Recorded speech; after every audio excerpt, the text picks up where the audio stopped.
நெல்லை டவுனில் பல்வேறு தமிழ் அமைப்புகள் சார்பில் நெல்லை மாநகராட்சி மேயர் ராமகிருஷ்ணனுக்கு பாராட்டு விழா நடைபெற்றது. டவுன் திருவள்ளுவர் அரங்கத்தில் நடைபெற்ற இந்த நிகழ்ச்சிக்கு தலவாய்நாதன் தலைமை தாங்கினார். இதில் கவிஞர் பாப்பாக்குடி செல்வமணி, பாமணி, சுக்கலிங்கம், உக்கரன்கோட்டை மணி, கவிஞர் சக்தி வேலாயுதம், செல்லமாரிமுத்து, கவிஞர் பிரபு ஆகியோர் முன்னிலை வகித்தனர். கவிஞர் ஜெயபாலன் வரவேற்றார். கல்வி தந்தை மரிய சோசை விழாவை தொடங்கி வைத்தார். இதில் மருத்துவர் பரமசிவன், மாமன்ற உறுப்பினர் ரவீந்தர், ஆசிரியர் கணபதி சுப்பிரமணியன், முரசொலி முருகன், கவிஞர் பேரா உட்பட பலர் கலந்து கொண்டனர். கவிஞர் ஜெயபாலன் வரவேற்றார். கல்வி தந்தை மரிய சூசை விழாவை தொடங்கி வைத்தார். நெல்லை ஜங்ஷன் மேம்பாலத்தில் ஒளிரும் திருவள்ளுவர் பெயர் பலகை பொறிக்க வேண்டும். நெல்லை டவுன் மாநகராட்சி வளாகத்தில் அண்ணா சிலைக்கு அருகில் முன்னாள் முதல்வர் கருணாநிதி சிலை அமைக்க வேண்டும் என்பது உட்பட பல்வேறு கோரிக்கைகள் வலியுறுத்தப்பட்டன. நிகழ்ச்சிகளை கவிஞர் ஸ்ரீராம் தொகுத்து வழங்கி ஏற்பாடுகளை பூர்ண இலக்கிய வட்டம், திருநெல்வேலி திருவள்ளுவர் பேரவை, தமிழ்நலக் கழகம், தாமிரபரணி இலக்கிய மாமன்றம், சுத்தமல்லி திருவள்ளுவர் கழகம், பாரதியார் உலக பொது சேவை நிதியம், வாசுகி வல்லர் தமிழ் மன்றம், கற்பக விருட்சம் நற்பணி மன்றம், நிழல் இலக்கிய தளம், தமிழ்நாடு கலை இலக்கிய பெருமன்றம், கலை மதிப்பகம் நிர்வாகிகள் செய்திருந்தனர். வந்திருக்கக்கூடிய அனைவருக்கும் என்னுடைய வணக்கங்கள், மகிழ்ச்சிகள். அதாவது உண்மையிலேயே என்ன சொல்லுவோம் அப்படின்னு சொன்னா, ஒரு அதிகபட்ச ஆனந்தம், ஒரு அதிகபட்ச மகிழ்ச்சி. நாம் உயர்ந்த பதவிக்கு வந்தால் எப்படிப்பட்ட ஒரு மகிழ்ச்சி ஏற்படுமோ அதே ஒரு மகிழ்ச்சி நம்முடைய கிட்டு சார் வந்திருக்குது. ஏன்னா என்னுடைய மூத்த மகனுக்கு அவர்கிட்ட அழைப்புதல் கொடுக்க போனேன், திருமண அழைப்புதல் கொடுக்க போகும்போது நீண்ட நேரம் உட்கார்ந்து ஒரு இக்கட்டான சூழ்நிலையில கழகத்துக்கும் அவருக்குமான நெருக்கம், கழகத்துக்கும் கலைஞருக்குமான நெருக்கம், இதெல்லாம் எனக்கு கண்ணீரே வந்துச்சு. என்னைக்குமே ஒரு இக்கட்டான சூழ்நிலையில யார் கை கொடுக்காங்களோ அவங்கதான் உண்மையான தொண்டன், உண்மையான நண்பன். அந்த ரீதியில கழகத்துக்கான ஒரு உண்மையான ஒரு என்ன சொல்லுவோம்னா ஒரு ஆத்மார்த்தமான உடன்பரப்பு இன்னைக்கு ஒரு நல்ல பதவிக்கு வந்திருக்கு. இதை விட மகிழ்ச்சி எங்களுக்கு மேல என்ன வேணும்? எப்பவும் நடந்திருக்க வேண்டியதுதான். அதனால உண்மையிலே அந்த மகிழ்ச்சி, ஒரு திருப்தி உண்மை நாங்க ரொம்ப நிறைஞ்சிருக்குது. ஜெயபாலன் சார் இந்த மாதிரி ஒரு நிகழ்ச்சி ஏற்பாடு பண்ணணும்னு சொல்லும்போது நிச்சயம் கட்சி சார்பட்டு நம்ம நெருங்கி இருக்கக்கூடிய அனைத்து தமிழ் அமைப்புகள் சார்பாக முடிஞ்ச அளவு கௌரவிக்கணும் தான் இந்த நிகழ்ச்சி நடந்துகிட்டு இருக்கு. இன்னும் விரிவாக கூட உங்களை பேசுறதுக்கு காலத்தின் காரணமா நாங்க வேகமா போயிட்டு இருக்கோம். நான் கோரிக்கை வைப்பேன். ஒரு மிக சிறப்பு பெற்ற இலக்கிய அமைப்பு புதுனை இலக்கிய வட்டம் மிக ஏறக்குறைய 35 ஆண்டுகளாக நடத்தி கொண்டிருக்கின்ற விடாமல் 40 ஆண்டுகள் இல்லையா அவங்க அப்பா நடத்துனாங்க. அதுக்கு பிறகு அவர்கள் அப்பாவுக்கு செய்யக்கூடிய ஒரு கடமை அதாக நினைக்கின்றேன். அதனால அந்த இலக்கிய அமைப்பை மிக சிறப்பாக நடத்தி கொண்டிருக்கக்கூடிய பாவாய் நமது நாதன் அவர்கள் இந்த நிகழ்ச்சிக்கு தலைமை வைத்து அதை சிறப்பித்துக் கொண்டிருக்கின்றார்கள். அனைத்து இலக்கிய அமைப்பினுடைய தலைவர்களும் ஆபீஸ் பேரர்ஸ் அனைவரும் இங்கே நாம் கூடியிருக்கின்றோம் இல்லையா? அதனால அது மிக சிறப்பான ஒன்று. திருநெல்வேலி ஆனா 10 அமைப்புகள் தான் அதுல பேர் இருக்கு. ஆனா இன்னும் அதை விட நிறைய அமைப்புகள் இங்கே இருக்கு. இவர்களெல்லாம் ஒருங்கிணைத்து செயல்பட்டு இருக்கக்கூடிய அந்த நண்பர் ஜெயபாலன் அவர்களை பாராட்ட வேண்டும். ஏன்னா இந்த ஐடியா ஒன்று வந்துச்சு பார்த்தீங்களா? ஐடியா தான் ரொம்ப முக்கியம். இதற்கு யாரும் அப்படி செய்யல. ஒரு தனிப்பட்ட இலக்கிய அமைப்பு கூப்பிட்டு வேணா செய்யும். ஆனா அந்த எல்லாரையும் சேர்த்து இந்த இடத்துல கூப்பிட்டு இந்த விஷயத்தை செய்யறது அதுக்கு ஒரு ஐடியா, அதுக்கு என்ன உதிக்கணும் அப்படி யோசிச்சிருக்கு. கேட்டா நமது வணக்கத்துக்குரிய மரியாதைக்குரிய மிக எளிமையான, அதாவது சாமானிய மக்களிடமிருந்து வந்த நமது திருநெல்வேலி மாநகராட்சி மேயர் ராமகிருஷ்ணன் என்ற கிட்டு அவர்களை பாராட்ட வேண்டும் என்ற ஒரு நோக்கத்தோடு நாம் அனைவரும் இங்கே கொண்டிருக்கின்றோம். எளிமையானவரா? எளிமையானவர் தான். ஏனெனில் நான் ஏறக்குறைய 25 ஆண்டுகளாக அவரை நன்கு தெரியும். அவர் கூடும்போதே உருண்டு பிறந்தவர் தான் அமைப்பேன் என்ற கோரிக்கைகளை வலியுறுத்தி தெருக்களில் உருண்டு பிறந்தவர் என்று கொண்டே இருப்பார், சண்டை போட்டுக் கொண்டே இருப்பார் இல்லையா? அதனால என்னுடைய பள்ளிக்கு வரும்பொழுது அவர் இதுவரைக்கும் 3 தடவை கவுன்சிலர் இருந்திருக்காரு. 3 தடவை கவுன்சிலர் இருந்திருக்காரு. ஒரு நாள் கூட டொனேஷன் கேட்டு வரவே வந்திருக்காரு. ரொம்ப கஷ்டப்பட்ட மாணவர்களுக்கு ஏதாவது ஒரு கோரிக்கை வைக்கணும், ஃபீஸ்ல கொஞ்சம் குறைக்கணும் அல்லது கொஞ்சம் இன்ஸ்டால்மெண்ட்ல கட்டுறதுக்கு வழிவகுத்து சொல்லணும், இப்படிதான் கேட்கணும். இவருக்கு டொனேஷன் கேட்டு வந்ததே கிடையாது. ஏன்னா அதுல என்ன தெரியுதுன்னா, இவர் யாருக்கும் செலவு பண்ணாமலே டொனேஷன் காசு கொடுக்காமலே வரக்கூடிய நபர். அதான் ரொம்ப முக்கியம். ஏன்னா நிறைய பேர் காசு கொடுத்து வருவாங்க, செலவு பண்ணி வருவாங்க இல்லையா, இப்படிதான் இருக்கும். ஆனா இவருக்கு அது தேவையே இல்லை. அவர் நின்னாருன்னா ஓட்டு போடுவாங்க, அவர் நின்னாருன்னா ஓட்டு போடுவாங்க. அந்த அளவுக்கு மக்கள் செல்வாக்கை பெற்றிருக்கக்கூடிய ஒரு நபர் இல்லையா. அவங்க நான் பேசிக்கிட்டு இருப்போம், இந்த அதாவது நல்லா செய்யணும்னு நினைக்கிறோம், ஆனா அது வாய்ப்பு கொடுக்க மாட்டேங்கிறாங்களே அப்படின்லாம் குழப்பிக்கிட்டுலாம் இருந்த காலங்கள் உண்டு இல்லையா. நாங்க அவர் பேசும்பொழுது நம்ம நல்லா செய்யணும்னு நினைக்கிறோம் திருநெல்வேலிக்கு, ஆனா நமக்கு வாய்ப்பு தராமல் இருக்காங்க அப்படின்லாம் குழம்பிக்கிட்டு இருக்கக்கூடிய காலங்கள்லாம் இருந்தது. ஆனால் அவருடைய எண்ணத்திற்கு ஏற்ப, அவருடைய மனதிற்கு ஏற்ப, அப்படியா நீ அப்படி சொல்லிட்டு இருக்கையா, அப்போ உனக்கு நான் வாய்ப்பை தருகிறேன் என்று இறைவனாக பார்த்து இந்த வாய்ப்பை கொடுத்திருக்கிறார்கள் நான் நினைக்கிறேன்.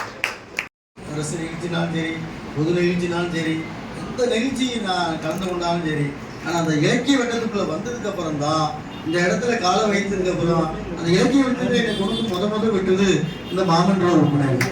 எதுக்காக சொல்றேன்னா, இவருடைய 2 மகனும் இன்னைக்கு பார்த்தீங்கன்னா அந்த அந்த வளைப்பு தன்னுடைய தந்தையார் எப்படியோ அதே மாதிரி அந்த பிள்ளைகளும் மாமான்ற பாசத்தோடு கிட்டத்தட்ட 40 ஆண்டு காலமா. ஏன்னா அப்போ இந்த பகுதியில் நான் வந்துட்டு இருக்கும்போது இந்த இடத்துல வாங்க ஒரு நிமிஷம் டீ குடிச்சிட்டு வாங்கணும்னு முதல் இந்த இடத்துல கொண்டு விட்டதும் இந்த மாமன்ற உறுப்பினர். இந்த இடத்துல இன்னைக்கு மேயராக நிற்கக்கூடிய வாய்ப்பு கொடுத்திருக்கிறதுக்கு இந்த இலக்கிய வட்டம் தான். இந்த இலக்கிய வட்டத்தில் நான் முதல் நிகழ்ச்சியாக இன்னைக்கு கலந்து முடியும். மொத்தம் 8 நிகழ்ச்சியை கலந்துட்டு முதல் நிகழ்ச்சி. ஏன்னா இலக்கிய வட்டத்தை நான் மறக்க முடியாத சூழ்நிலை. ஒவ்வொருத்தரும் என் மீது வச்ச பாசமும் அன்பும் நீ என்னை வெளிப்படுத்து. அது தன்னுடைய குழந்தை எப்படி வெளியே சென்று படித்து சிக்னல் வச்சு காரில் போகும். என் மாணவன் கலெக்டராக போகிறான், என் மாணவன் இன்னைக்கு ஐஏஎஸ் இதாக போகிறான் அப்படிங்கிற மாதிரி நான் இன்னைக்கு ஒரு அரசு பணியுடைய காரில் போகும்போது இந்த இலக்கிய வட்டத்தும் நம்மளுடைய பகுதியில் இருந்த இந்த இலக்கிய வட்டத்தில் இருந்த எங்களுடைய மாணவன் இன்னைக்கு இந்த காரில் சென்று கொண்டு போகிறான் என்றால் அதுக்கு நான் அரசுக்கு சொல்ல பயன்படுத்தாரு. இது எதுக்காக நான் சொல்லக்கூடிய சூழ்நிலைன்னா, தமிழ்நாடுடைய முதலமைச்சர் எனக்கு என் மேலே இருந்த ஒரு பாசத்தில், என் மேலே ஒரு அன்பு, நான் அந்த இடத்துல பதவி ஏற்கும் போது அவருடைய ஆசீர்வாதம் வாங்கி கொண்டு தான் நான் அந்த இடத்துல அவர்கிட்ட வாங்க கொண்டு நான் அப்பாயின்மெண்ட் கேட்டேன். நீங்கள் 6ஆம் தேதி உள்ள அப்பாயின்மெண்ட்டு எனக்கு 8ஆம் தேதி தான் நீங்கள் வரணும்னு என்னை கூப்பிட்டாரு.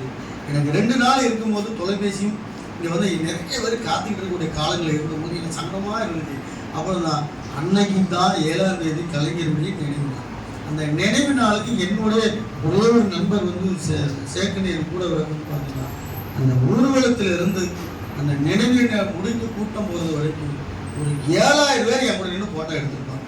எதுக்கு நான் திருநெல்வேலி சைக்கிள் மேல் சொல்லி செல்ஃபி எடுக்கணும், ஃபோட்டோ எடுக்கணும். அது எப்படி இந்த சைக்கிள் மேல் என்று அந்த வார்த்தை வரக்கூடிய காரணம் என்னன்னா, ஒரு சில ஆர்டர் மாமன்ற மேயர் தந்தை என்ற தேர்ந்தெடுக்கப்பட்ட ஒரு ஆர்டர் கையில் வச்சு கலைஞருடைய இடத்தில் வைத்து ஆசி பெற்று நான் வரணும்னு நினைத்தேன். அதில் ஒரு இஸ்லாம் சமுதாயம் சுத்தப்படுத்திருக்காரு. அவருக்கு என்னை திரட்டி கூட்டம் கொஞ்சம் கலைஞர் பைரமணி காங்கிரஸ் தலைவர்கள் எல்லாரும் வர கொண்டுட்டு என்னை கூப்பிட்டு உள்ள வைத்து அந்த எழுத்தாளர் யாரு கலைஞர் ஒரு எழுத்தாளர் முன்னாள் முதல்வர்களோட ஒரு எழுத்தாளருடைய பாதத்தில் வைத்து நான் வாங்கினேன்.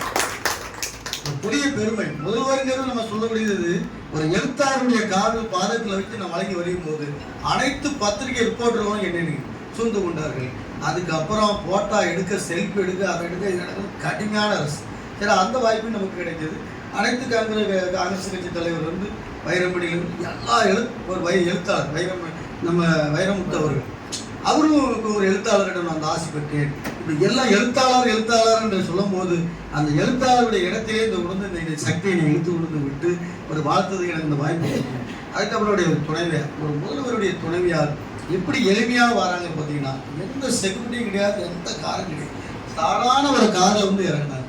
அப்போ அந்த சமுதாயம் அந்த பையன் திருநெல்வேலி மேயர் ஐயா நான் பார்த்துட்டு பார்க்கணும் பார்த்த உடனே நான் எங்கிட்ட நின்னோன்னா அந்த இடத்துல நின்று பண்ணாங்க. ஆர்டரை வாங்கி பார்த்துட்டு நல்லா பணி செய்யணும், கஷ்டப்பட்டு உதவி செய்யணும், உங்களை சார்ந்தவங்களுக்கு நல்லா உதவி செய்யணும் அப்படின்னு இந்த கருத்தை தாய்மொழியாக உண்டு தமிழ்நாடுடைய முதலமைச்சர் துணைவியார் எனக்கு அந்த வாழ்த்து முதல் கிடைக்கும். அதுக்கப்புறம் என்ன பண்ணேன்னா 8ஆம் தேதி எனக்கு தலைவருடைய ப்ரோக்ராம். அதுக்கு முன்னாடி ஒரு பெரிய எனக்கு என்ன மகிட்ட சந்தோஷம்னா, ஏசு அழைக்கிறார் பார்த்தாக்கிறேன் என்ற ஒரு ராஜா அண்ணாமலைபுரத்தில் ஒரு சர்ச். அங்கே ஒரு கிறிஸ்துவர் தந்தையின் நண்பர் என்னை நீங்கள் சர்ச்சுக்கு போகணும். எனக்கு நான் இப்போ பொது வாழ்க்கையில் வந்துட்டேன், எனக்கு எதுன்னு நான் குறிப்பிடவில்லை, நான் வாரேன்னு சொல்லி துண்டை போட்டுட்டு அந்த ராஜா அண்ணாமலைபுரத்தில் நின்றுட்டு இருக்கேன். ஒரு 18 வயசு 19 வயசு பையன் திருநெல்வேலி சைக்கிள் மேல அந்த நிக்காரு பாருங்க அப்படின்னு. யாருன்னு என்னன்னு எனக்கே என்ன தெரியல. நாங்க நிக்க சொல்லிட்டு போறோம், ஐயோ திருநெல்வேலி சைக்கிள் மேல அந்த நிக்காரு பாருங்க அப்படிங்க. வந்து வண்டியில் போயிட்டு ஆனா ஒரு செல்ஃபி எடுத்துக்கலாமாண்ணா அப்படின்னு. அப்ப அந்த அளவுக்கு நீங்க தமிழ்நாடு லெவலில் இன்னைக்கு ஒரு நண்பர் சொன்னார், உங்கள் அமெரிக்கா டிவியில நான் வந்து அந்த செய்தியை பார்த்தேன். அந்த செய்தி வந்து ஒரு சைக்கிள் போடைய மேயரை பார்த்தீங்களா, தமிழ்நாடு இந்தியாவிலே தமிழ்நாட்டில் ஒரு மேயரை பார்க்கின்ற அமெரிக்காவுடைய டிவி ஒளிபரப்பு ஒரு காவல்துறை நண்பர் அவருடைய மகாங்க இருக்காங்க, யார் பார்த்த மேயர் அப்படின்னு திருநெல்வேலியில் சொல்லுங்க போது அவர் இன்னைக்கு நான் சரண டிவி ஹோட்டல்கிட்ட டீ குடிச்சிட்டு போது கருத்தை சொன்னார். என்னன்னா இந்த இலக்கிய வட்டத்தில் இருக்கக்கூடிய அனைத்து பேரும் இந்த அண்ணாச்சி ஜெயபால சொல்லப்படி இப்படி பார்த்தா அந்த புரோட பஜாரில் மஜித் அவங்களுடைய முன்னாள் சேர்மன் வீட்டில் தான் என்னுடைய பொருளாதார ஆழ்வார். அங்கே இருக்கும்போது இவங்க வீட்டில் தான் தண்ணி எடுக்கணும், தண்ணி குடிக்கணும். இவங்க பக்கா தீக்கா அந்த காலத்தில் சாமி கும்பிட மாட்டோம், வைக்க மாட்டோம், போக மாட்டோம். ஏற்ற விட்டு இவங்கள்ட்ட தண்ணி எடுத்து அவருக்கு ஒரு 11 மணி 12 மணி தண்ணியை கொடுத்துட்டு அவருக்கு பணி செஞ்சுட்டு போகும்போது மத்தியானம் பார்த்தா அண்ணாச்சி கோர்ட்டுக்கு போயிட்டு வரும்போது ஒரு பை சின்ன ஒரு பை போடுவோம். என்னைக்காவது புக்கை தூக்கி காமிச்சு கொடுத்துட்டே இருப்பாங்க. இப்போ வாரமாக போகிறவங்க என்ன சொல்லுவாங்க, ஜெயபாலனை வந்தோடனே ஒரு புக்கை கொடுப்பாப்புல, ஏதாவது இந்த கருத்தை சொல்லுவாப்புல அப்படின்னு சொல்லும் போது இன்னைக்கு நான் 43 வருஷத்துக்கு முன்னாடி பார்த்த அண்ணன் ஜெயபால் அண்ணன் இன்னைக்கு இளமையா இருக்காரு, அப்படியே இருந்துட்டு இருக்காரு. எதுவும் முன்ன கூட மாற்றுக்கிறது எதுங்க ஐயா, கொஞ்சம் சேட்டை கிட்ட பண்ணதா